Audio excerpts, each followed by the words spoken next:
ইউনূসের কাল হবে কি এই ইরাবতী, তার কারণ আরাকানের সেনা ইরাবতী অঞ্চল ইতিমধ্যেই দখলে নিয়েছে বলে খবর সামনে আসছে। পরের ইনফরমেশন আপনাদের সামনে রাখি, যেখানে রাখাইন বা রোহিঙ্গাদের ভূমি হচ্ছে এই ইরাবতী অঞ্চল, যা আরাকান বাহিনী ইতিমধ্যেই নিজেদের দখলে নিয়েছে। মায়ানমারের শস্য ভাণ্ডার হচ্ছে এই ইরাবতী অঞ্চল এবং সমুদ্র লাগোয়া স্ট্র্যাটেজিক অঞ্চলও হচ্ছে এই ইরাবতী অঞ্চল।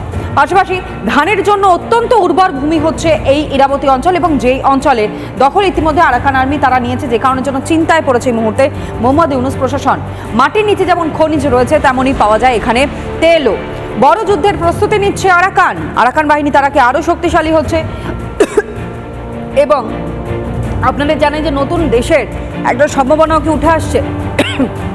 যেভাবে তথ্যগুলো আপনাদের সামনে আমরা তুলে ধরলাম, একেবারে স্পষ্ট হলো যে এবার হয়তো দুশ্চিন্তা আরও কিছুটা হলেও বাড়ছে। এই মোহাম্মদ ইউনূসের বৌদ্ধ এবং হিন্দুদের নিয়ে নতুন সনাতন রাষ্ট্র কি তাহলে তৈরি হতে চলেছে?